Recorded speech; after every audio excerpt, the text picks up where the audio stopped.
Yeah. Hello, my name is Joseph Carlson. This is The Grief of Politics. This is episode 44. We're talking about third parties this month. I am joined by Avin and Carol. Avin, how you doing? I am doing good. How are you today, sir? Yeah, it's good. I took a power nap. We're going to do this, and it's not because the things we were talking about are boring, because I slept poorly last night, and whatever. Anyway, we talked about it in the past, and we're doing it this month. We're going to talk about third parties because you know what? Not a lot of people talked about third parties. Avin, you even brought up right before we started this that there's a couple third parties that aren't even making the Real Clear Politics polls, and that's the Libertarian Party, Chase Oliver, who we will talk about, but he's not even in the polling.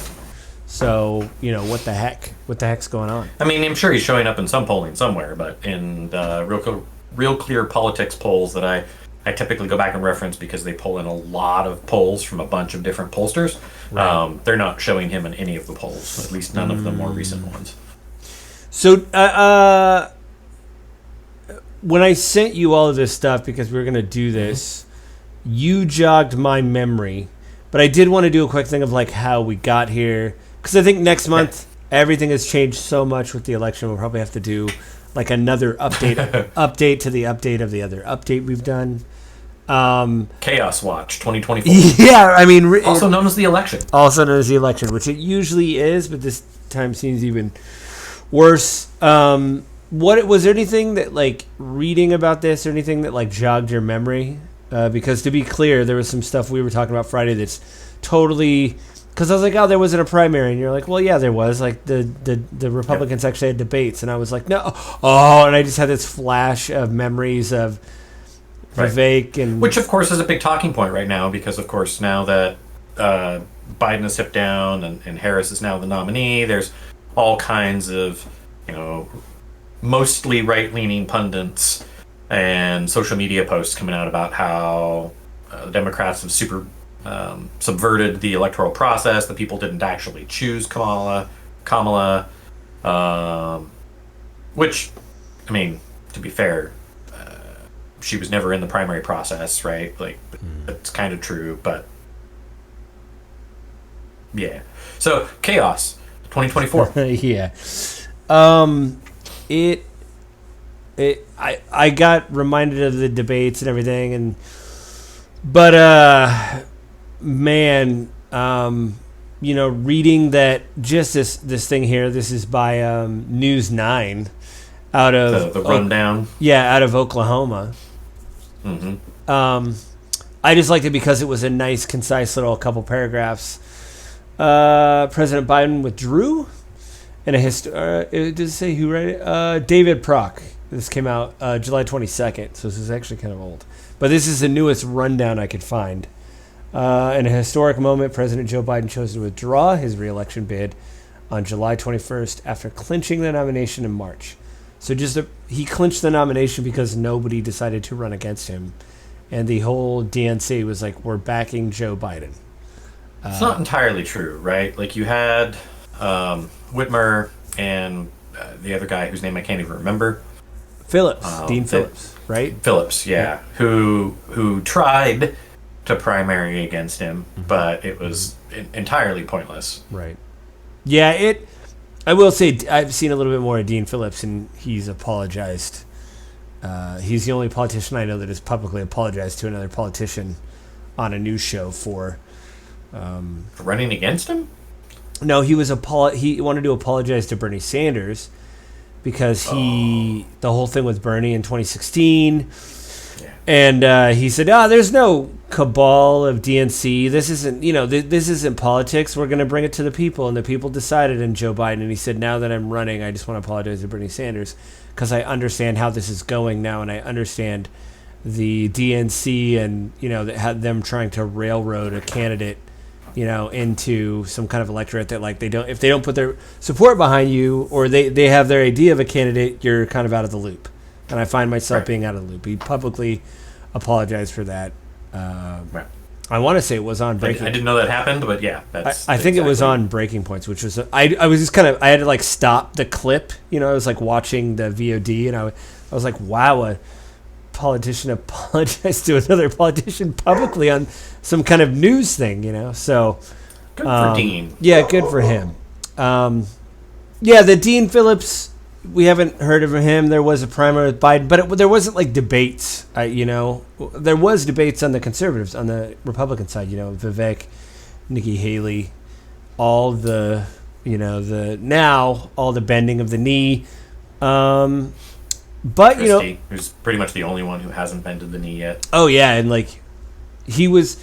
I don't even know after. I think Trump upset him so much that I think after the debates and Christie kept polling worse and worse, I think he kind of realized I'm no longer running for president. I'm just doing a type 5 about how terrible Trump is on the road, because it seemed like every stump speech was just a roast of Trump, which rightfully so, I mean, in the primary process, it's about defeating your other primary contenders. It's not about winning the presidency. So a strategy is to attack the other guy without really talking about your own substance. And that's what Trump's strategy is. So I could see why Christie would go that way. Yeah. It backfired tremendously. For Trump, I think. It backfired for Christie. He did not move forward in the process because... Yeah, he lost more and more percentage points. It was kind of amazing to see him just... Because I was like, oh, he's really mad, but he's talking a little bit about what he would do different, and then he just slid, Oh. Yeah. I mean, if he were nominated, he'd get the Never Trump vote, and that's all he would get. Right. Basically, which is a small percentage of the Republican Party. Yeah, a small percentage of a percentage. Again, as of July, oh, that's a typo. On August 5th, current Vice President Kamala Harris has secured the delegates needed to be named the Democratic candidate for office. She selected Minnesota Governor Tim Walz to be her running mate on Tuesday, August 6th. The next step is the Democratic National Convention on August 19th to the 22nd, so next week. So we're recording this before the convention. It will be interesting to see, they've already announced who speaks and when they speak, but how long the speeches will be. There was a lot of news about the RNC about Trump's speech, which was, I think, more than 90 minutes or about 90 minutes, and it was pretty long, and it broke the old record for the longest speech that he had also made, which was over an hour or something. So he broke his own record for, let's be honest, he kind of rambled a bit. He broke his own rambling record. Which he still seems to do. He did the rally in North Carolina, or the stump speech in North Carolina, where he was supposed to talk about the economy, and you could tell that he really didn't want to talk about the economy because he said that, they told me I need to talk about the economy, which is always a good way to show to your audience that you don't really want to talk about the thing when you're throwing your campaign managers on the bus by saying they told me I should talk about this, but I really don't want to do that. And just to continue this, former President Trump, he got his party's nomination on March 12th, and he selected J.D. Vance as his running mate during the Republican National Convention. And there was an attempted assassination attempt, which we both talked about, against Trump, which, like a lot of people said, he may get a bump, but he has not gotten a bump from the... It doesn't look like he's going to get a bump. But let's be honest, right? Things were kind of moving off Trump. You could tell that he was frustrated because all the news could talk about was the first debate. Biden just absolutely fell flat on his face in that debate. Not literally, but figuratively. Well, yeah. Haven't watched the debate. But Trump even mentioned that. He said, I shouldn't have debated him, because he said he'd still be running if I didn't debate him. Because I debated. And I was like, yeah, you're kind of right, man. You got it. He's not wrong. Yeah. So from that, right, everything had shifted off him. Then there was the assassination attempt on Trump. Everything shifted back to Trump, which rightfully so. The absolute incompetence of the Secret Service to protect the former president and a presidential candidate. Out of that did come a Secret Service detail for RFK Jr., who had already been asking for one for quite a while. I'm going to guess I haven't heard this, but I'm going to Wait, guess security for. Oh, Secret Service detail for RFK Jr.? Yep, he'd been asking for one for a while because there Oh, have been some pretty credible threats. And so and I mean, they finally did give him one. No matter what I think about RFK, him having death threats, I would take very seriously because of what has happened to his father, like his family. I would, even though I disagree with RFK on many issues, he's the one who's like, yeah, give him a couple extra people. Like maybe we need to reevaluate how credible these threats are. And he probably takes that stuff pretty serious, I would imagine. He should. He better. Yeah. Out of that, I think Trump's detail has improved. I sure as heck hope it did. Yeah. Has. Right? And then a week after that, then you have Biden steps down via letter posted on social media. Yeah. Doesn't even come out and actually directly address it. Yeah. He endorses Kamala. And then the whole media shift went the other way again, and Trump just sort of disappeared. And there's been discussion and coverage over the assassination attempt, but like we're hearing way less because now the shift has moved over to Kamala. Right. So we're what? 3 weeks in? Yeah, it was August 5th when she... That change? Or in July. July 21st. We're all basically acting like this is the Kamala versus Trump election, Trump versus Kamala, however you want to say it. Even though the nomination hasn't been officially secured according to this, I thought they had moved it up. But maybe I'm wrong. But from what I understand, the reason that they're doing that is because all of the delegates for the Democratic Party have basically promised their votes to her. Or at least enough of them have promised their votes to her that she would win. Yeah, we're with Kamala. So it's essentially a shoo-in. Yeah. So that's where we are with our primary party or main party kind of affiliations. Is there anything else in sort of like how we got to where we are? I think that's kind of where we got to. And I mean, to be clear, you and I are on far ends of the spectrum, but we... I think we're closer than you think. You and I are centrists, Joe. We are not extremes on left or right. Damn. That hurt my soul, you calling me a centrist.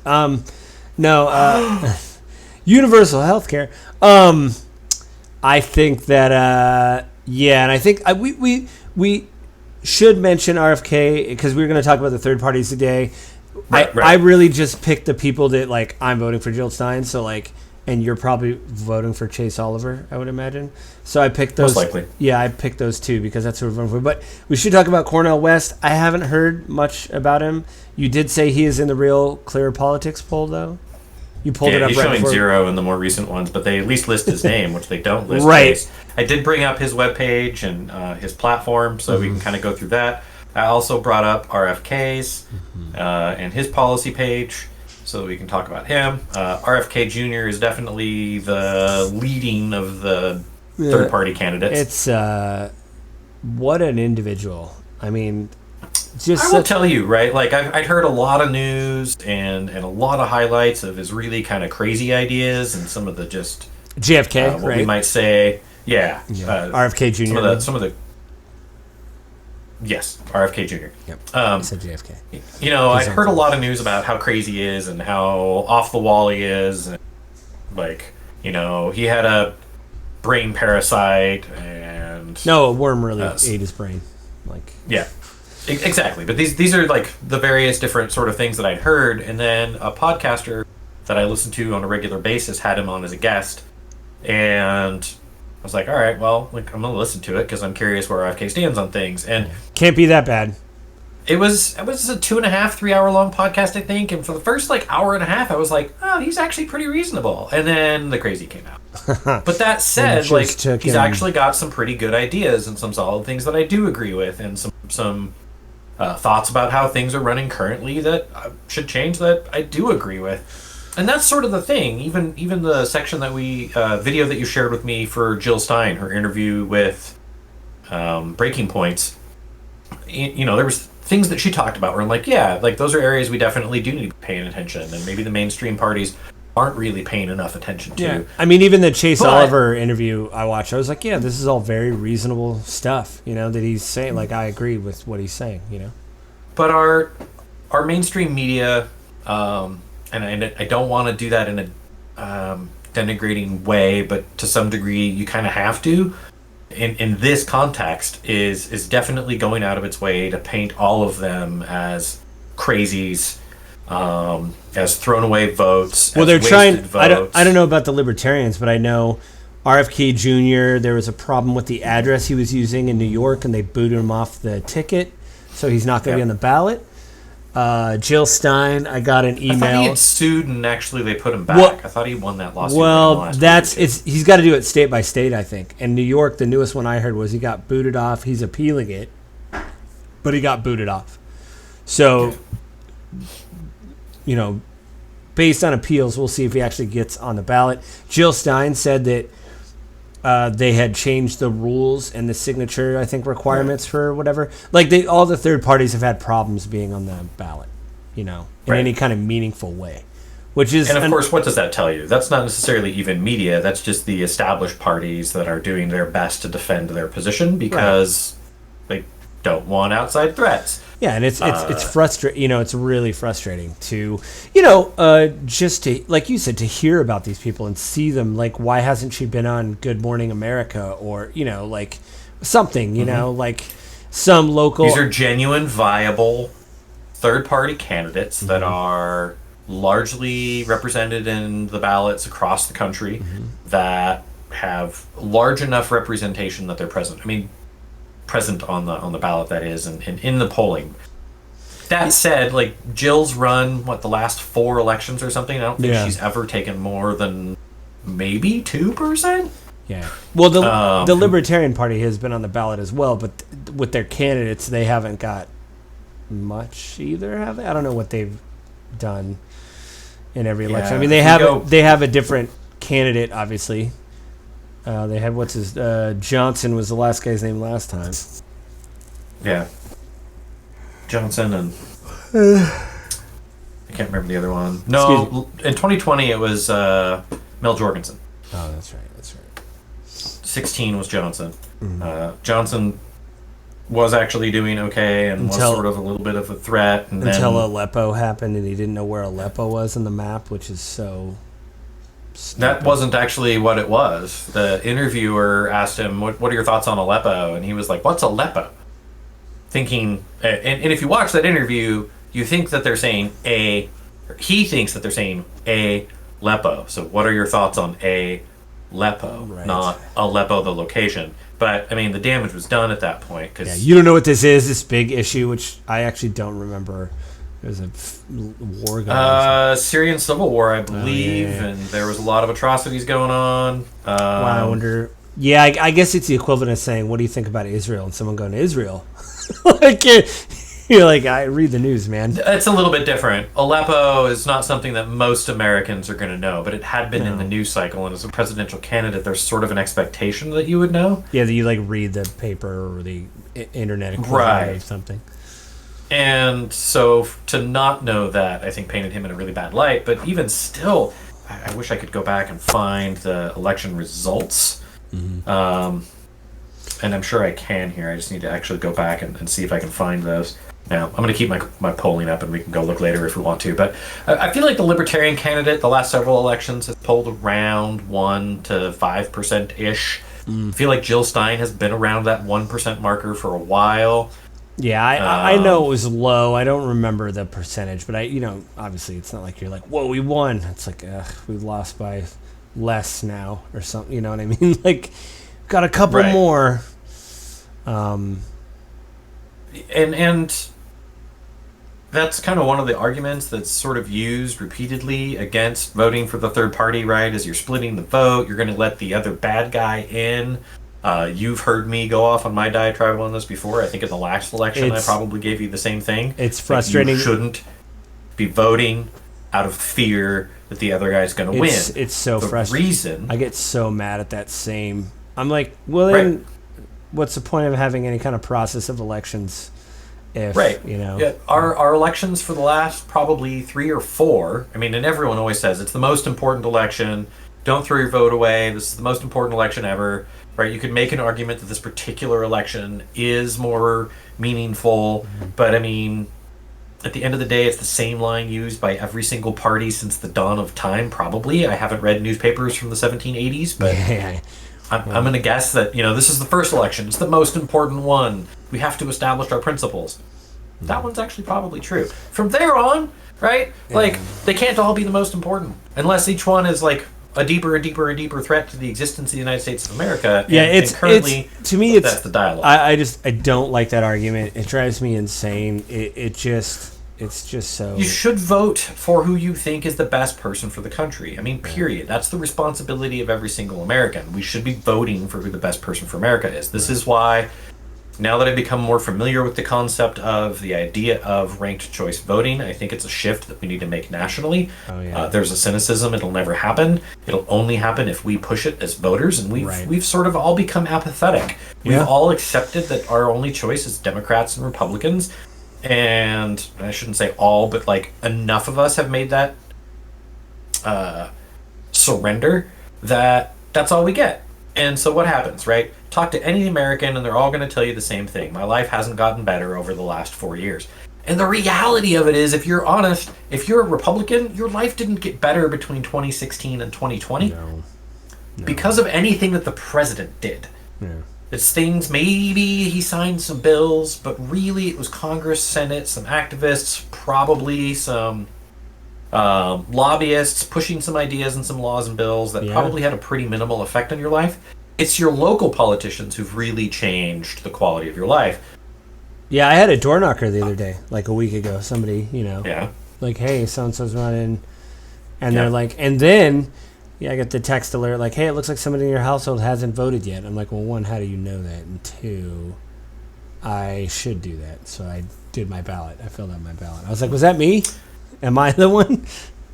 It's just, the thing that frustrates me is at this current point in time, I know so many people who, even people who like, staunchly are going to vote for Trump or staunchly were going to vote for Biden or Harris that didn't find an affiliation with any of the third parties, that didn't align enough with any of the third parties.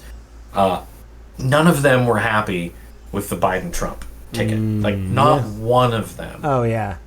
We're happy with that. And yet, it's what we have because we are never voting our conscience. We are always voting for this lesser of two evils, and so we get this constant slide into less and less and less and less satisfied in our politicians. Yeah. Like, if you want to get better, vote for someone else. Yeah, that's what I get so blown. So it's why we're talking about third parties today, right? It's why you're voting for Jill Stein. So last 3 elections I've voted Libertarian. Yeah. So tell me about, why don't we just tell me about Chase Oliver? I'm on the official Libertarian website. There was a good interview he did with Secular Talks. I thought was really good. I watched it. But why the Libertarian Party, Avin? We actually, just to let people know, we did do an episode on libertarianism on episode 36. So if you want to check that out, check out episode 36. Should probably do this, and then I'll leave a link to the thing where my finger's pointing. So that way when it processes, I can put that link in there. But why the Libertarians, Avin? So early on, I shouldn't say early on, right? Like in my political journey, I was raised in a Democratic household, and so I associated with that. As I got older, I rebelled, and I went conservative because I began to realize that the Democrats were promising a bunch of stuff and weren't pulling through, and were probably making things worse for everyone. And my politics shifted to the right. And then quickly I realized that Republicans are doing the same damn thing the Democrats are. They're promising a whole bunch of stuff they can't actually follow through on. Wait, are nor we do the they bad actually guys? probably genuinely mean. And so I was like, all right, well, where's sort of the middle ground? And for me, right, I'm a huge believer in individual freedom and liberty. I think it's a core principle and tenet of the United States of America, and I think the Libertarian Party aligns with that most. Particularly, I really liked Chase Oliver, and I really liked Gary Johnson for the same reason. They're both more of the social liberal, fiscal conservative alignment of the Libertarian party versus was it they talked about in that Secular Talk video, the Misi right. There's branches of the group. Yeah, there's branches of the Libertarian Party, just like there is the Democrats and the Republicans. There's more. The Democrats, you got like progressives, and then you got like the moderate Democrats, and you got and then in the Republicans, you got like the far right Marjorie Taylor Greens that are going on about space lasers, like any party. And so Chase Oliver tends to highlight that social liberal, like, government, don't tell me how to live my life, let me live my own life. Good side of things. Sounds good. Also more fiscally conservative, like free market fiscal conservatism. So like reduce regulations. In that particular interview, he actually highlighted one of my viewpoints for a long time. Yes, we should release regulations or reduce regulations on business, but we also need to step up consequences when businesses step out of line. Yeah. So like he talked about for pharma companies, we need to eliminate or dramatically cut back tort restrictions so that if a pharmaceutical company does produce a drug that causes harm, they should face genuine consequence, not slap on the hand fines. Right. Which has been a philosophy of mine for a long time. Yeah. I don't know if I fully agree with him on that, but that's kind of where I lean. And that's one of the reasons that I actually really do like him. I think a lot of conservatives would struggle with voting for Chase Oliver that were Republican conservatives because he's also a gay man. And, I think a lot of people still struggle with that in our country. But it doesn't affect my opinion in this context, right? I think that his basic philosophies on government are more aligned with mine than anyone else, right? Trump, as president, raised the deficit in our country more than any other president in history before him. Biden has come along and maintained a lot of those same policies that have then raised the deficit even more again. I think that's one thing maybe even more. I think is really funny when the conservatives try to say that Biden is like the most, before Kamala, they tried to say he was like the most progressive. And it's like he's the most centrist, Democratic, like he's like middle of the road. Like, what are you talking? I mean, if you're on the far right, then he's way left. But like to most people, I think he's pretty moderate. He actually maintained a lot of Trump policy when he came into office. A lot of what he did was following He did a lot of border stuff that Trump did. Yeah. So eventually, he started shifting and moving stuff over, but he did, and so one of the things that I really strongly agree with Chase on is his viewpoint towards immigration, right? Like, we need to improve our immigration process. We need to have an Ellis Island type immigration again so that, migrants aren't afraid to report crimes, so that migrants are properly tracking and recording taxes. And there's a lot of research that says illegal migrants working under false Social Security numbers are actually probably paying more taxes than Native Americans that are working under the table. Like, not Native American Indians, but like native-born United States citizens. Not indigenous people. Correct. Indian would be also poor representation. That was something that I've just heard them say. I heard them say indigenous now because it's like, no, we're indigenous here. But no. And I was it's a much better representation of it. And I hate it. I hate it when people get mad at that term because like, but that describes what they are. Like, they're not making up another word. Like, we have the word indigenous for a reason, and they're just whatever. Anyway, indigenous it's like, Americans, right? Like, they were here before us Anglo-Saxon Europeans showed up, or really anyone else for that matter. Yeah. So it's an appropriate phrase. Whatever. It's just changing the norm. Yeah. So like that, I really, really agree with a lot. Like, we need to improve our immigration process, and the process to, in my viewpoint, the way to solve the border crisis is not to build a wall. It's to hire more immigration officials to actually process the requests, the visa requests, and much like Chase's philosophy on reducing regulation, increasing consequence, I think the exact same thing should happen there too. Hey, if you cross the border, there's genuine consequences. If you cross the border illegally, you're not registered, you let your visa expire, you can't apply for citizenship again after extradition for X period of time. If you do it a second time, you're done. You're done.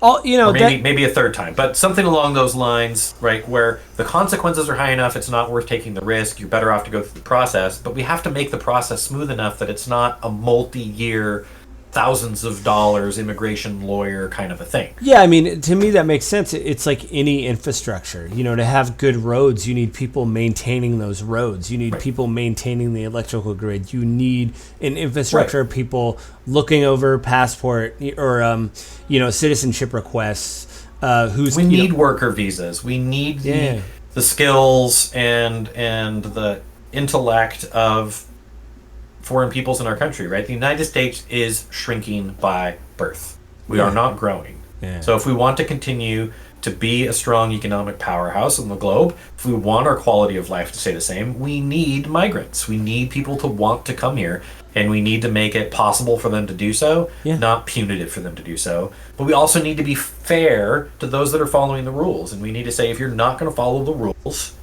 you're going to pay a price. We're going to enforce our laws. I will say anecdotally, I have known people that were illegal, but then they got their citizenship. They went through the whole process, so they did enter the country illegally, but they went through the whole process. Yep. But the process currently is difficult and hard. I mean, I've known people like that too, and I've known people on the other end of the aisle too. And years ago, I worked at a small cell phone shop, and we had a guy that was an American citizen who had migrated from Mexico. And he did it the right way from start to finish. And he was the one who kind of posited the idea of like, well, why should they get amnesty? They cut the line. I went through the whole process. It took me years and money and effort. Why do they get to just jump the line? Yeah, I totally agree. The one guy that was illegal and told us the story how he got here, and but then he showed it. He's like, I'm finally a citizen. Showed us the thing. He did have a good thing. There it was during an election year, and I said, hey man, now you could be like the rest of us and just be really unhappy and complain about the whole thing. And he started, and I was like, but you could vote. And he's like, yeah. He started laughing. He's like, officially I can now, or whatever. Yeah, I mean, all that sounds good for Chase Oliver. I don't think any of that. I mean, I agreed with. There are some things I disagree with him on too, though, right? Like in that same conversation he had and that you shared. Which I'm sure will be in the show notes, so you can check that out. We don't want to watch the whole video. Each of them is like 30 minutes. We'd be here forever. Right. Right. But that's, what was it, Secular Talk? Yeah, Secular Talk. Kyle Kalutzin. So, I always say his last name wrong. I apologize, Kyle. I like Secular Talks. I just, for some reason, your name, I'm a terrible person. I can't. In that interview with Chase brought up, right, like getting rid of or dramatically cutting back the FDA.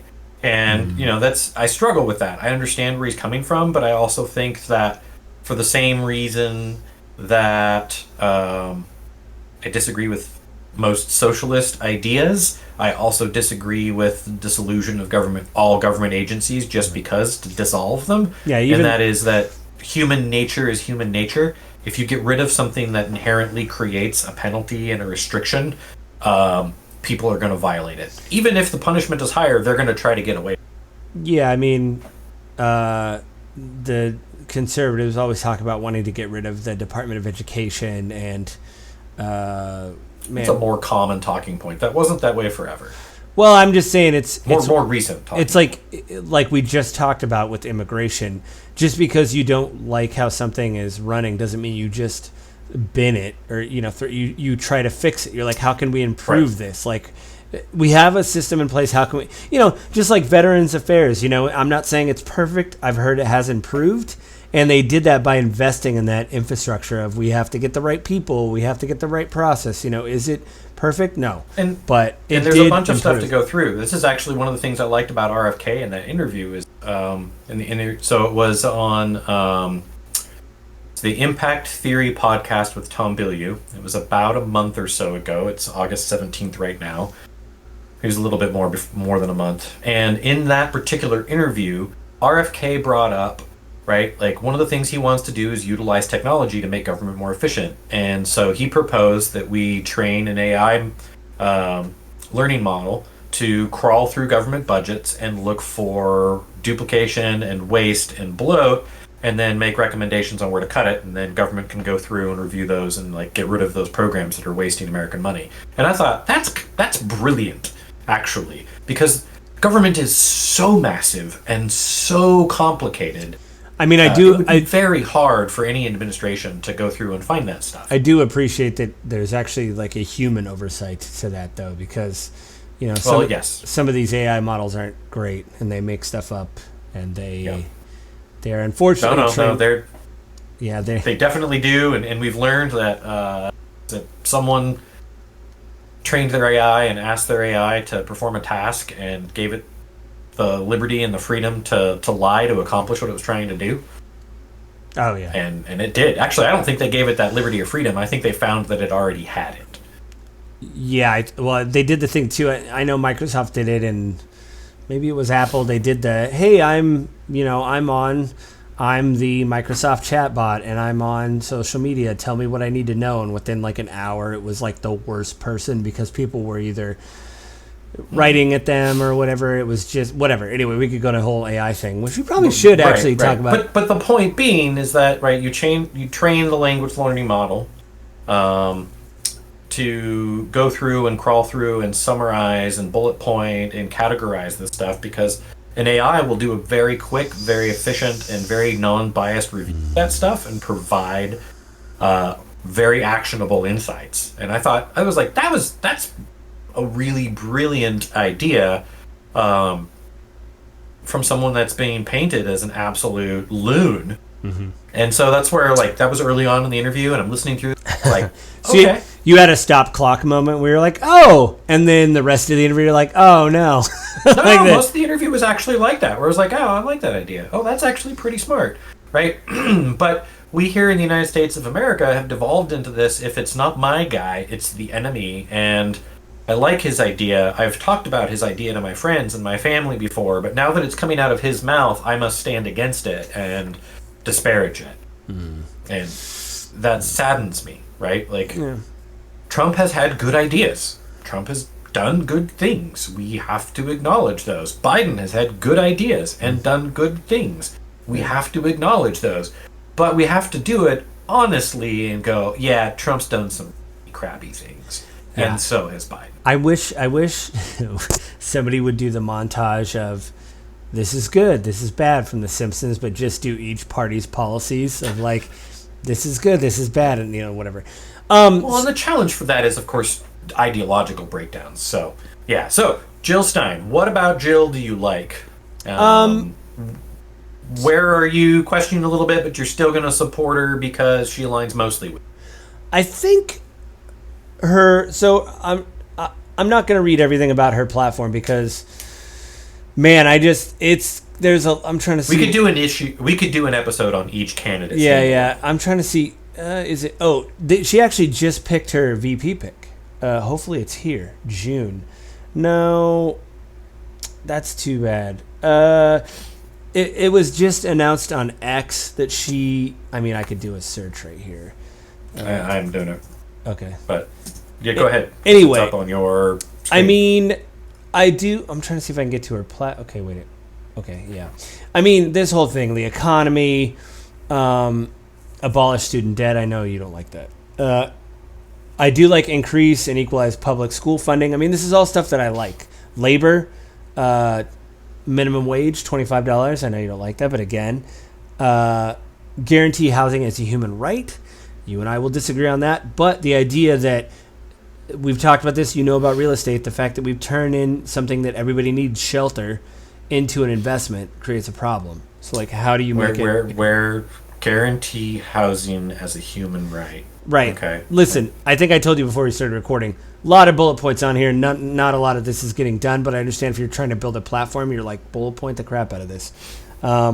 I like the idea, though. Of course, this is where you hear more from the candidate and get them on stage to talk about how they would do certain things. But if they don't get to do this, right here, adopt a housing first practice. I will say, and let me know what you think about this. Kamala Harris has said she was going to give, I think, a $25,000 tax credit to people who are first-time home buyers.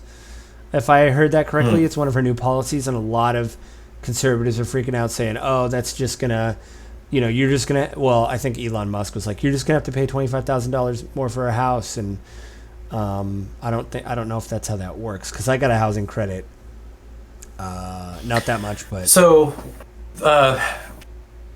I like those programs. I endorse those programs. On my own YouTube channel, I have a whole video about those programs because people need to be made aware. I mean, I was talking to a coworker yesterday about it, and one of the big reasons that people aren't buying homes is not because they can't afford the payments, but because they can't save up enough down payment money. Right. And a lot of people don't understand that you don't need a full 20%. There's still this, Ramsey, don't buy a house until you have 20% down idea in the country. And home prices are accelerating so rapidly that by the time you saved up the 20%, you'd be at 10% again because the home prices have gone up so much for the average person. I don't like to say okay, boomer. Like, I just don't like saying it. But when I see Ramsey, I get real close, man. Real close to being like... he fits the definition. The thing is Ramsey's... Okay, so I will say this in defense of Ramsey. I have a lot of problems with his viewpoints around real estate. But his whole thing is be extremely conservative and safe with your money. It's basically spend less than you make. And he doesn't want people to be house poor, and becoming house poor happens a lot. People have an ambition to buy a home, but they don't really have the means to do it. Right. The problem with not doing 20% down is you're going to end up having to pay mortgage insurance. Maybe I'm biased as a real estate agent, but personally I think mortgage insurance is a small price to pay. Oh, you're throwing your money away. Okay, what's rent? Like, I'll never see a penny of that money back. Yeah. So, like... at least if I buy a house, I've got a chance at some equity. Home prices have only meaningfully dropped once in the last 100 years. Like... oh, the crash? Correct. Yeah. Before that, there's only been one other dip, and that dip was like 3% or something like that nationally, versus what we saw in the 2008-9 housing collapse, which was like 20-30% nationally or something. I don't know. I don't remember the exact numbers because I wasn't in real estate at the time. And one of the other things you see in that, and these policies, these ideas, I think are well intended, is to Elon Musk's point, when you give everyone that's a first-time home buyer a $25,000 tax credit or whatever it is that you ultimately end up giving these people, one, that's not real money in my pocket. That doesn't help me buy the house. So it's not really probably going to help the average, like, lower income person. That's going to help the middle income American. Right. And two, that's money out of circulation. That's not tax dollars that aren't raised, and that's got to come from somewhere. Right. So it's going to cause inflation of home values because more people are going to have access, and so demand is going to go up.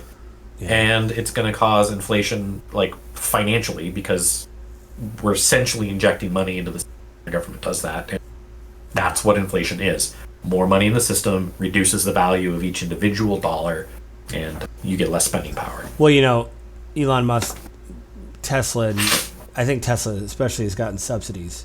And so somebody responded to Elon Musk and was like, oh, so you don't like subsidies now?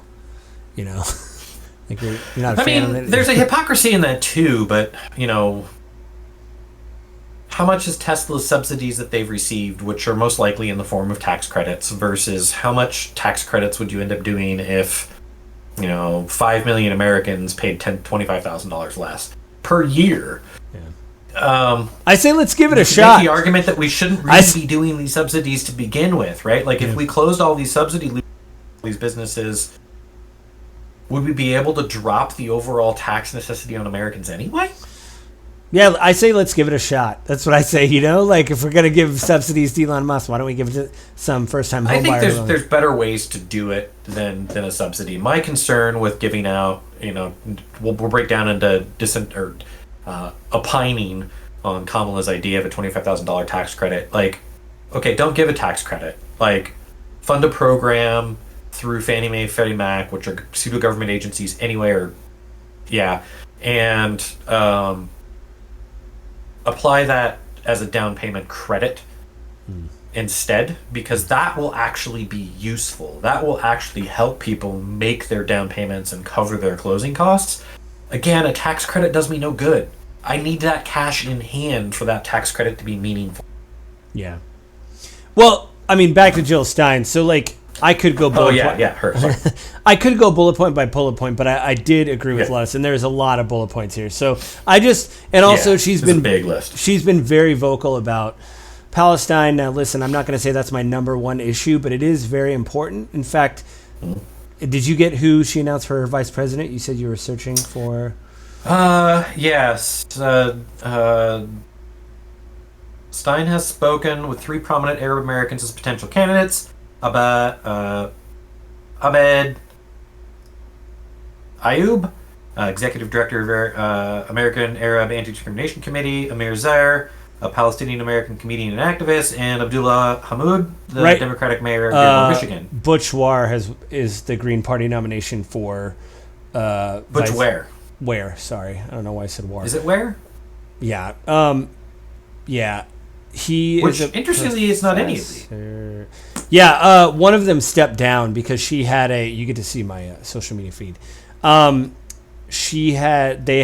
was a Palestinian woman. She had a problem with their platform because from what I can read, from reading tweets, it was, well, if, they really wanted this individual, and she said, if I become part of your party, I want there to be a 2-state solution. And I think Jill's people, there was some problem with how they were going to implement the person who is going to be I'm just going to go, maybe they'll have something on Stein's. I don't know if they're going to have how. That's that's AI. I don't know. I don't know what. Oh man, Oliver Stone. And she's been very vocal about Palestine and Israel and the conflict there. Very protested, and for me that's important, and for her to get out in front of it, I think is important, because right now what you're hearing is people being reactive to it, which I understand. It's a very make or break issue for a lot of candidates. So if you don't have to answer the question, I wouldn't answer the question. But she's getting out in front of the question. She's been at protests. That was one of the interviews we saw from Breaking Point. She was injured at one of those protests. She's on the front line. I mean, she gets herself in those protests every single election cycle. If you go back to 2020 and 2016, there's at least one incident where she was at some protest where she gets harassed, pushed down, attacked by the police, and every time she pulls out I've got osteoporosis. Well, get out of their damn face, lady. You're an antagonist. Now, if this were a one-off thing, I'd totally be in the case. Actually, fully honest, the video footage they shared was like, come on, guys. Why are you pushing an old woman with a bike? Yeah, it seems kind of weird. You're going to get in trouble on this one, guys. Sorry. You should. Yeah. But she also gets herself into these situations every time. And so you have to start wondering at some point, how is this the 4th time this has happened? Well, maybe she really cares and wants to be there. I mean, she said she got invited to the newest protest. So I don't know if, if you get invited. Well, she was doing something somewhere else. Some students invited her to it, which ended up happening. And then they ended up in this scuffle, altercation with the police. I look at it the other way. For me, the glass is half full of I guess I don't think she's doing this on purpose. I mean, I think she really cares, and if she's right on the front line, and I think it says more to her bullet points on policing. I think maybe that she's got a whole section on how they're going to try to have equity in policing, and they're going to try to abolish. It was up here somewhere. Let's see if I can find it. The last time around, she got in a ton of trouble because she chained herself to a bulldozer somewhere, protesting a pipeline. Right? She intentionally went out of her way and did something antagonistic. So this time around, she got invited to this protest. It ended up escalating. The officers definitely overstretched, in my opinion. And in fact, everything with campus protests that have been happening recently, right? Most, not all, but I shouldn't even say most. Many that we have seen in the news of the campus protests that happened a few months ago, many of those officers definitely reached. You and I talked about that before, but I don't know. I'm just cynical towards Jill Stein in this case, because it seems to me like she's intentionally going where she can get the most press coverage and then pull the most sympathy, as opposed to actually going to fight for something that she really believes in. And that's the cynic in me. Yeah. Well, I'll just say, for her to talk a lot about Israel and Palestine, I like that. She's being a lot more vocal about it than most Americans. Like I said, if you're a candidate, you're running for office, and it's make or break, you don't want to answer the question if you don't have to. But she's just saying, no, this is what I think, and it's that's good. I think that's something we're getting from all the third-party candidates, though, is they're being unashamedly themselves. RFK in particular, Chase Oliver the same way, right? In that interview with Kyle on Secular Talks, right? Like he was willing to say the things that are going to get him probably a lot less support, and that's what we want, but that's not what we vote for. We end up voting for the people that play it safe. Yeah, I mean, it just, I don't know. I just appreciate that there was something in here. I can't find it, but I hope I'm not speaking out of turn. Well, but what is it? Or at least the bullet point on it. It was on policing, and I think she wanted to get rid of qualified immunity, which I like. It means that officers can't be, it's very difficult to have an officer, like some officers prosecuted for certain crimes, and she wanted to get rid of that, which it does happen, but people don't usually, it's hard to face. Oh, right here. Maybe it's prisons and policing, yeah. Abolish the death penalty. Fully legalize cannabis. I say as long as it's restricted like alcohol, why not? Release nonviolent drug offenders from prison. That's actually something she shares with Chase. Chase believes that we should decriminalize all drugs. Ban mandatory minimums. I'm a fan of that. The 3 strikes and you're out. And qualified immunity is about a third of the way down your screen. Oh, right there. I see it right there. I also I think there was a thing with bond. She wants to get rid of jail bonding. If you can't make bond, you don't go to jail. You just I'm trying to see if I can find it. Well, this is one of the difficult things in criminal justice reform. So something that she's going to have to tackle, right? Is like we want criminals to be punished for their actions, but we also want to reform them so they can re-enter society.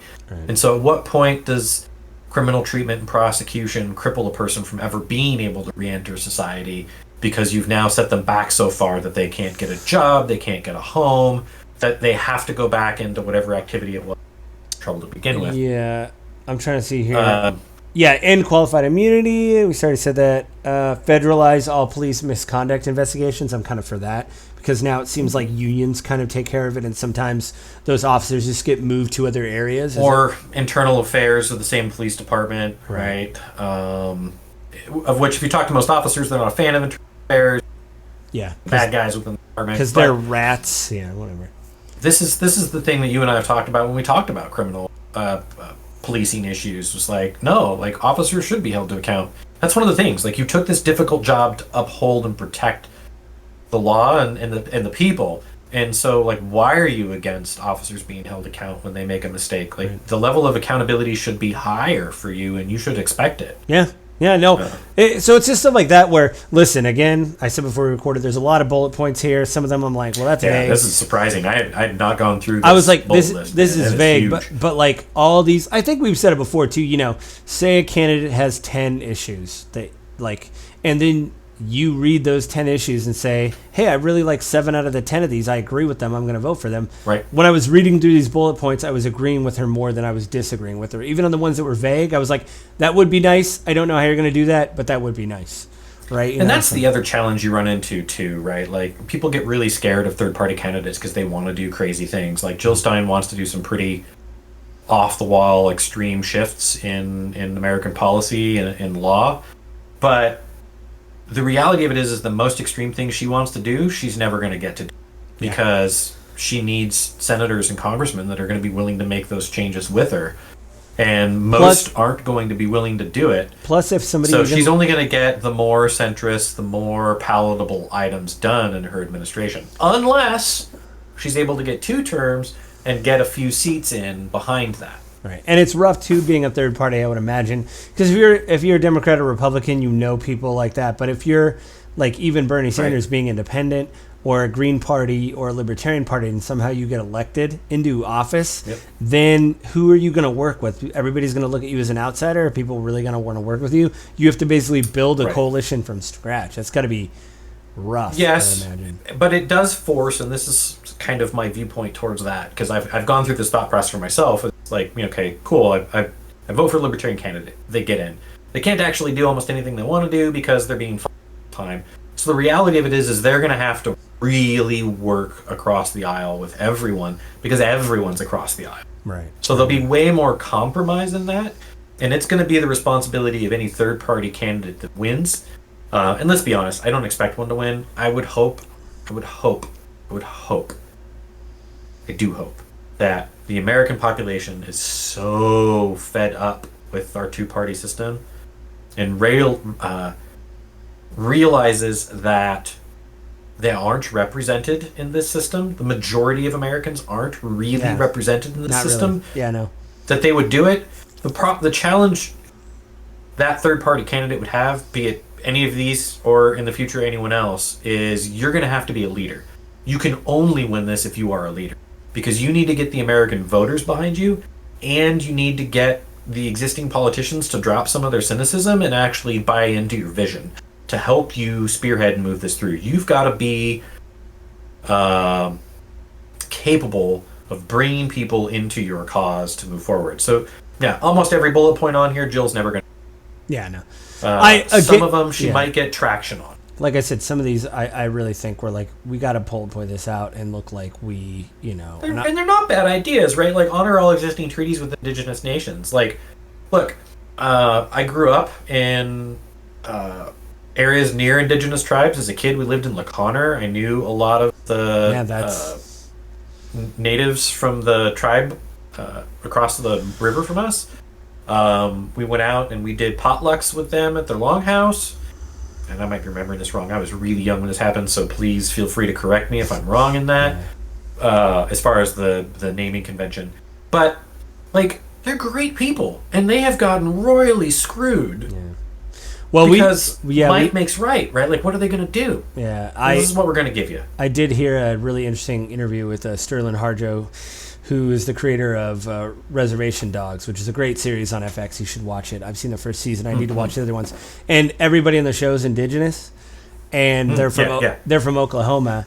And he was being interviewed, and they said, do people still say offensive stuff to you? And he said, you don't know how many times you'll be doing a lunch with like management and different companies. You'll meet with people about projects. And he goes, I get so many emails about, how about we have a powwow and talk about this? He's like, come on, guys. Like, that's not what a powwow is, Like, that's not, we could have a meeting. Why don't we have a meeting about what we're going to do? But it's entered the vernacular and it's taken on a different meaning. And unfortunately, right, like, this is a place where you'd say cultural appropriation would be bad.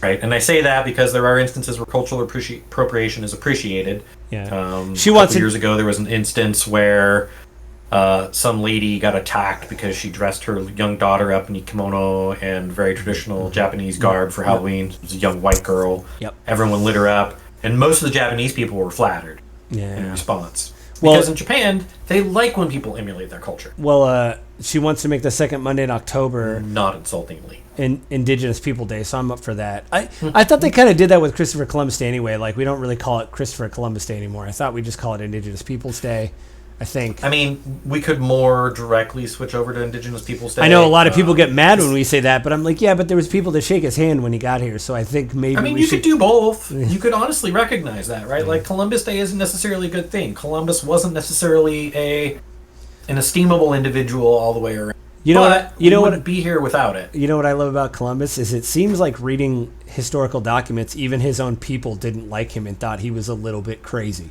Like, even the Spaniards and stuff were like, this guy's kind of nuts. Like, he was the 1492 version of DeSantis. Yeah, reading that, I really think that even people like the Spaniards and stuff were like, this guy is nuts. Like, he even give him the money, get him out of here. Yeah, get him out of here. So, like, I don't necessarily disagree with a lot of the stuff, but I mean, the reality of her getting things done, like, even the idea of honoring the treaties that we have written for them, like, didn't Oklahoma win last year, the year before? Didn't one of the tribes in Oklahoma win their lawsuit with the federal government that they're supposed to get all their land back? Yeah, they did.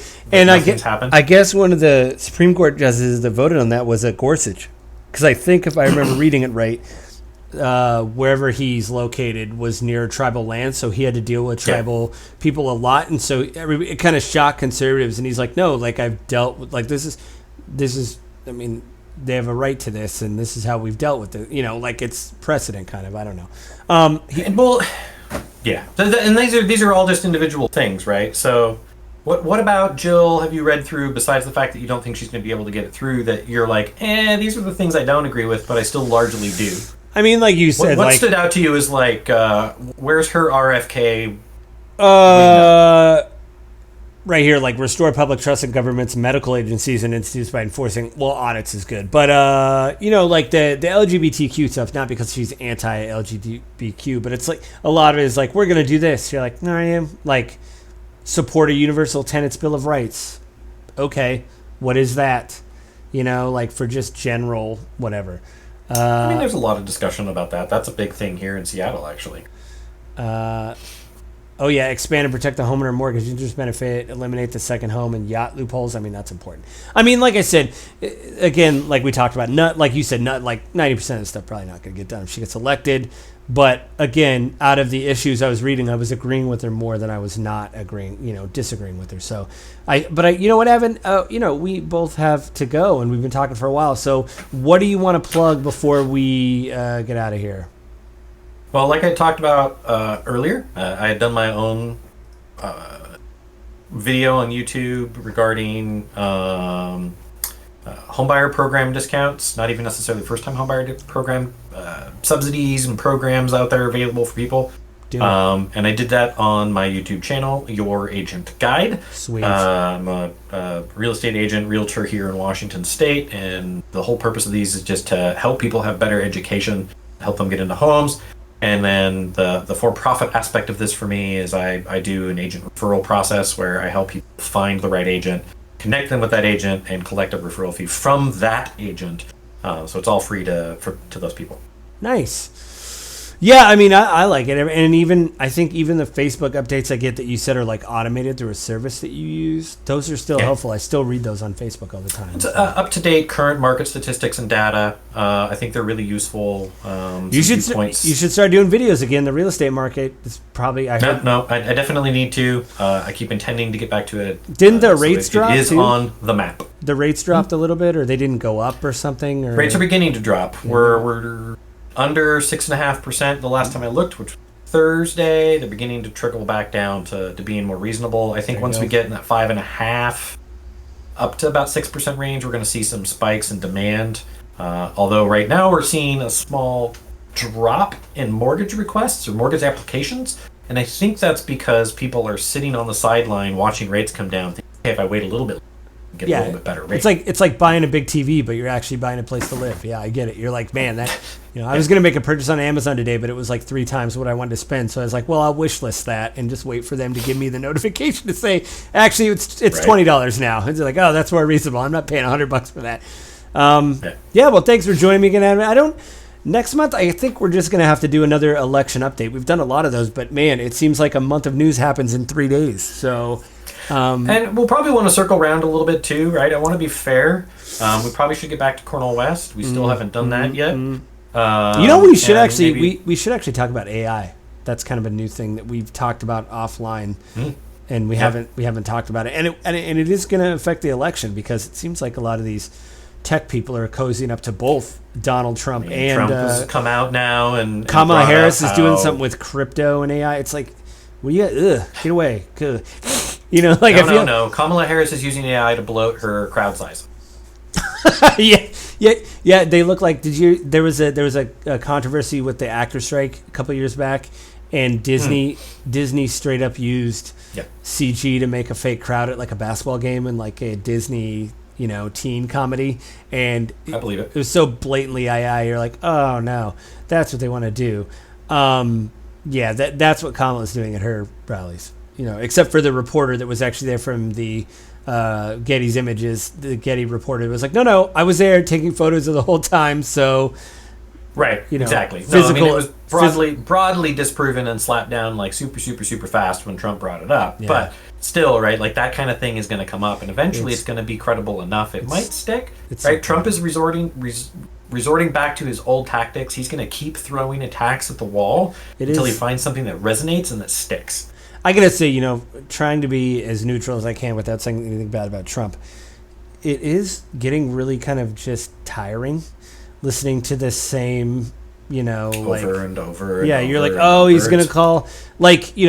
Say what you will. We're 8 years into this. Why aren't we done with it yet? Yeah, say what you will about the Daily Show, but they just did a supercut of him saying, "Oh, Biden's low IQ, he can't do this. Oh, Kamala's low IQ, she can't do that." It's like, oh, this is just the greatest hits of like your insults. It's like this is so, and just again, his rallies are just, even his supporters are like, like the pundits on TV, like Megyn Kelly and all these people are like, man, he just goes on and on at these things. Like CNN had to cut away in one of his rallies and cut back when people started asking him questions. It's like, what is he talking about? Like no matter what problem I have with Kamala and policy, they're relatively shorter.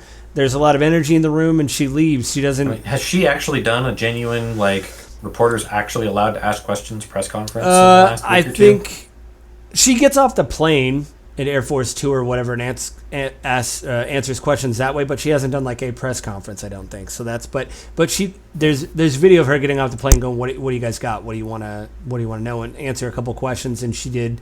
She came off the thing at a rally, and which democratically, I'd like to see her do that more. I think she needs to do that more. But I think smartly during the campaign, they're like, let's just ride this hype as long as we can. We'll do this, right. I get it politically, as a citizen, I'm upset. I'm like, man, she needs to answer some questions. But I get it. If I was her campaign manager, I'm like, dude, we're raising so much money.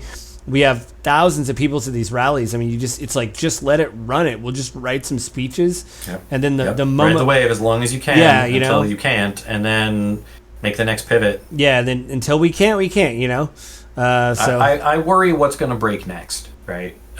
Chaos Watch 2024, right? Yeah. Where's the next swing? Yeah. Because eventually here the momentum is behind Kamala at the moment. The media coverage is behind Kamala at the moment. Yeah. Right wing and left wing, right? Because she's the one who's gaining. The polls are moving more in her favor.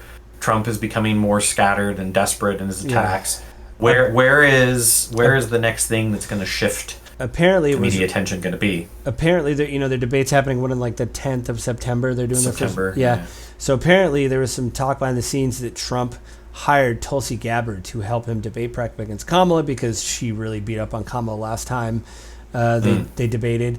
I don't know Kamala's thing. I know everybody. Listen, I've seen the bad interviews with Kamala as well. She's got, but I'm sure she's got people too. That it's like, you need to get this right. We're gonna be here all night. Order food in. Like she's got her whole team that are gonna. She's gonna have way more prep now than she's ever had before. Yeah, and yeah. So that's it for this month. We'll talk to everybody next month. Again, we'll probably have to do Chaos Watch 2024 again, part 17. It's crazy. So only slightly hyperbolic. Yeah, slight. That's like just right. Maybe it was only 60. Whatever. Anyway. Yeah, well, thanks for joining me, Evan. Yep. Talk to you later, sir.